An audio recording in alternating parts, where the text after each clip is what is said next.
Equity stock और equity mutual fund में invest करने का एक सबसे बड़ा रिस्क है कि यदि आपको इक्विटी स्टॉक या इक्विटी म्यूचुअल फंड में पिछले कई वर्षों से पॉजिटिव रिटर्न या बेहतर रिटर्न मिल रहे हैं और कोई एक साल यदि रिटर्न खराब हो गए तो पिछले सारे रिटर्न को इरोड कर देता है और फिर उसको मेकअप करने के लिए काफ़ी समय लगते हैं, काफ़ी वर्षों का इंतजार करना पड़ता है। हो सकता है वो मेकअप हो या मेकअप ना हो।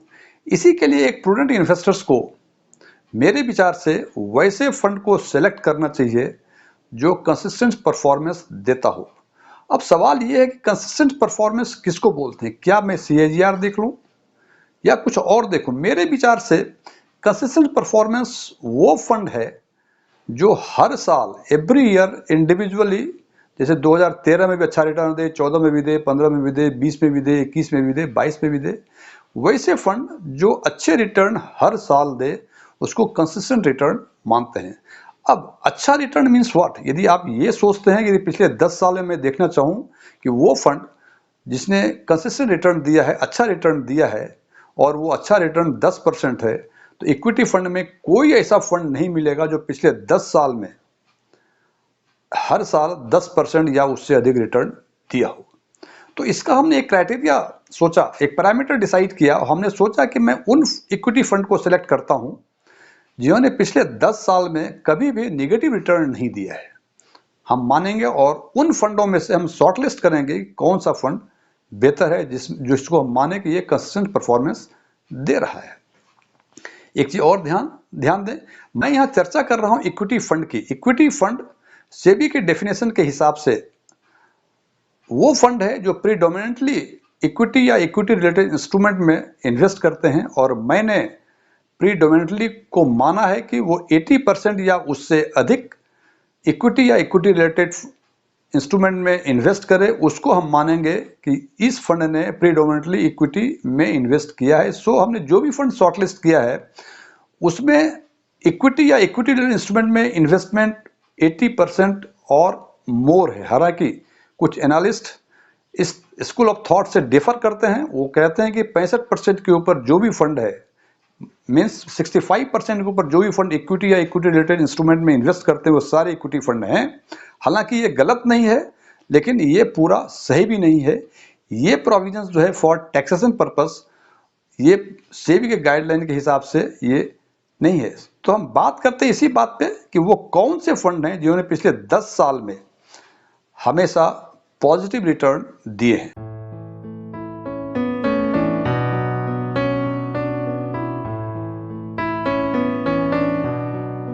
यदि मेरा यह वीडियो आपको पसंद आए इसे लाइक करें, अपने फ्रेंड्स के साथ शेयर करें और यदि आप हमारे चैनल पर फर्स्ट टाइम आए हैं इसको सब्सक्राइब करें और सब्सक्राइब करने के बाद उसके बगल में बेल आइकन को जरूर दबाएं ताकि हमारे नए वीडियो की नोटिफिकेशन आपको लगातार मिलती रहे। स्ट्रॉन्ग टैक्स में आपका एक बार फिर से स्वागत है। मेरा नाम DM झा है। इक्विटी फंड्स में लास्ट 10 ईयर्स में वो फंड जिन्होंने कभी नेगेटिव रिटर्न नहीं दिया है वो 8 फंड हैं और वो फंड हैं ICICI का passive strategy fund, thematic fund, multi cap fund, FMGC fund और टैक्स सेविंग। ये दोनों फंड, ऊपर वाले दोनों फंड जो है ये FAF फंड हैं, ये टैक्स सेविंग फंड हैं। मल्टी कैप जानते हैं, FMGC थीमेटिक फंड है और बाकी फंड हैं टॉरस का ELSS, मिरे एसेट का कंज्यूमर फंड और एडलवेसिस का लार्ज कैप फंड। जब हम इसका लास्ट 10 ईयर्स का रिटर्न देखते हैं तो हम देखते हैं कि राइट फ्रॉम 2013 टू 2022, 2013 से लेकर 2022 तक किसी भी साल इन ऑटो फंड ने किसी भी साल में नेगेटिव रिटर्न नहीं दिया है। इसका मतलब इसके अलावा जितने भी फंड हैं पिछले इक्विटी सेगमेंट में, उन्होंने पिछले 10 साल में किसी न किसी साल में नेगेटिव रिटर्न दिए हैं। अब इस डाटा में एक इंटरेस्टिंग फैक्ट है, टॉरस का ELSS जिन्होंने 2018 में 0 रिटर्न दिया है। ये सारे रिटर्न रेगुलर प्लान के हैं। रेगुलर प्लान और डायरेक्ट प्लान, इन दोनों में क्या डिफरेंस है और क्या होते हैं, इसके लिए हमने एक वीडियो बना रखी है। हमारे रेस्पेक्टिव प्लेलिस्ट में जाकर वो वीडियो आप देख सकते हैं। हालांकि टॉरस का ELSS प्लान जो टैक्स फंड है, उन्होंने डायरेक्ट प्लान में 0.61% का रिटर्न दिया है।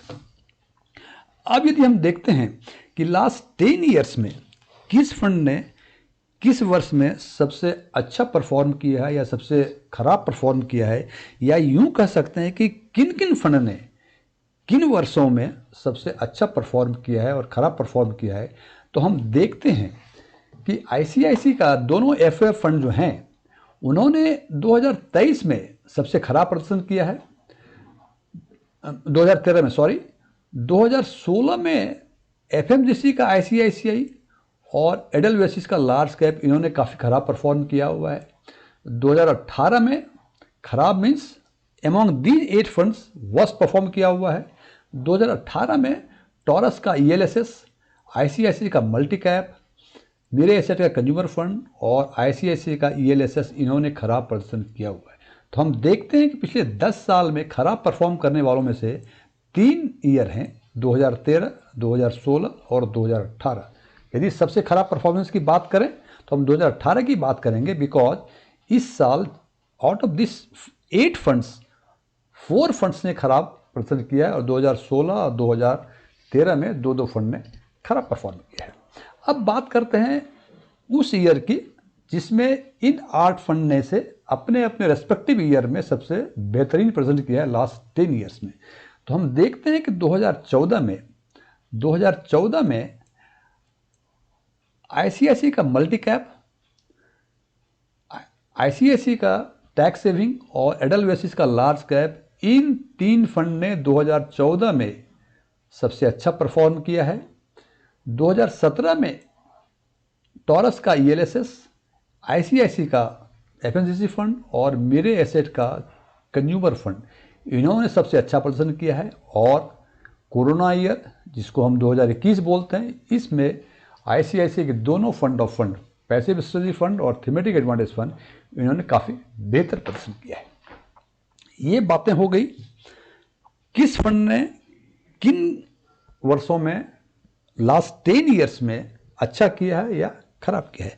अब बात करेंगे हम कि लास्ट 10 ईयर्स में किस वर्ष में किस फंड ने सबसे अच्छा या सबसे खराब किया। फॉर एग्जाम्पल, यदि हम बात करें कि 2013 में सबसे अच्छा परफॉर्म किसने किया है लास्ट 10 ईयर्स में, सबसे अच्छा परफॉर्म 13 से लेके 22 तक में 2013 में जितने परफॉर्मेंस थे 8 फंड के, इसमें से सबसे अच्छा किसने किया है, तो हम देखते हैं कि एडलवेसिस लार्ज कैप ने किया है। इसी हिसाब से यदि हम देखते हैं सबसे खराब किसने किया है, ये पूरा डाटा, अच्छा और बुरा का पूरा डाटा जब देखते हैं तो हम देखते हैं कि 2013 में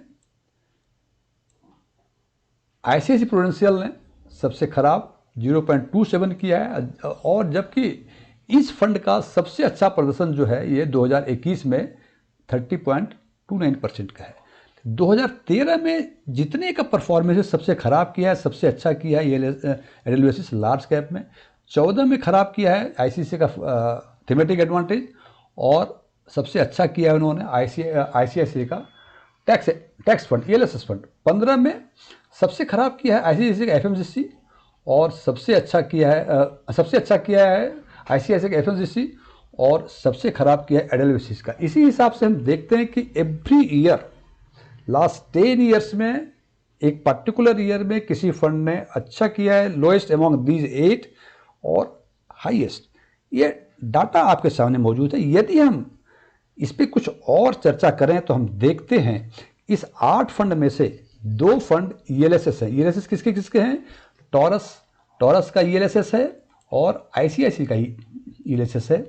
2 फंड ऑफ फंड हैं। आईसीआईसी के दोनों फंड जो हैं थीमेटिक स्ट्रेटजी फंड और पैसिव स्ट्रेटजी, दोनों ही फंड ऑफ फंड हैं, और बाकी सारे fund large cap, multi cap, thematic और कंजम्पशन एक एक फंड है। सो 8 फंडों में से ईएलएसएस के 2 फंड हैं और फंड ऑफ फंड के 2 फंड हैं जिन्होंने पिछले 10 साल में कभी भी नेगेटिव रिटर्न नहीं दिया है। अब थोड़ा और आगे चलते हैं तो हम देखते हैं कि out of these 8 funds ICICI AMC के 5 फंड हैं, बाकी एक फंड एडलवेसिस का है, एक फंड मेरे एसेट का है और एक फंड टॉरस का है। इन सारी चर्चा पे यदि हम कंक्लूड करना चाहें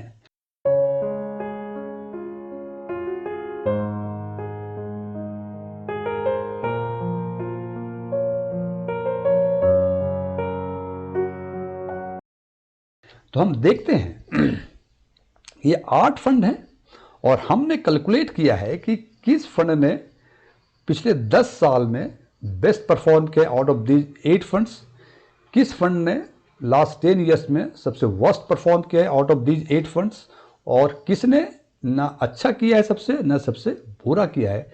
तो हम देखते हैं ये डाटा बोलता है कि पैसिव आईसीआईसी का जो पैसिव स्ट्रेटजी है उन्होंने केवल एक बार खराब परफॉर्म किया है, बेस्ट एक ही बार नहीं किया है, और बाकी साल वो बीच में रहे, ना सबसे अच्छा किया है ना सबसे बुरा किया। इसी हिसाब से हमने इसको जो पीछे स्लाइड दिखाई थी उसी में से इसको समराइज किया हुआ है। और यदि हम बेस्ट परफॉर्मेंस को 10 पॉइंट दें, वर्स्ट को 1 पॉइंट दें और मिड को 5 पॉइंट दें, तो इसकी स्कोरिंग इन 8 इक्विटी फंड जो लास्ट 10 ईयर्स में कभी नेगेटिव रिटर्न नहीं दिया है, बेस्ट वर्स्ट और मिड परफॉर्मेंस के बेसिस पे यदि इसकी स्कोरिंग करते हैं तो हम देखते हैं कि आईसीआईसी का पैसिव स्ट्रेटजी में 44 पॉइंट्स स्कोर मिलते हैं out of 100, ICICI Prudential Advantage को 47, टॉरस का टैक्स शील्ड 44, आईसीआईसी का मल्टी कैप 44,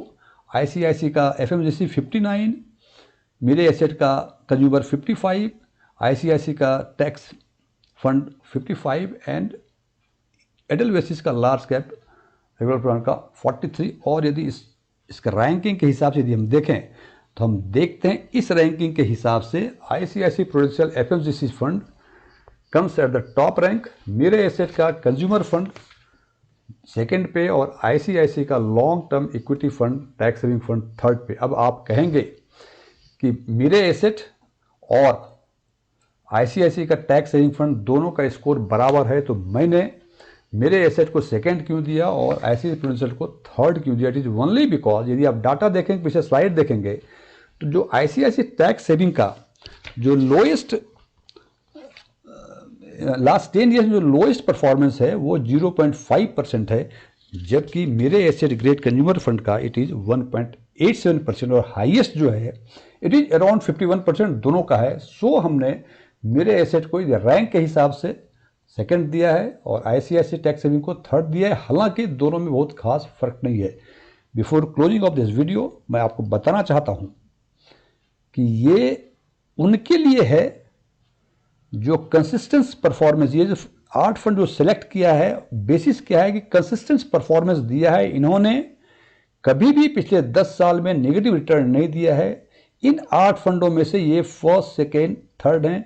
ये डिपेंड करता है इंडिविजुअल के परसेप्शन पे कि ये थ्योरी कंसिस्टेंस परफॉर्मेंस वाला थ्योरी वो मानते हैं, वो फॉलो करते हैं, वो समझते हैं, या वो ओवरराइट चाहते हैं कि हम करोड़पति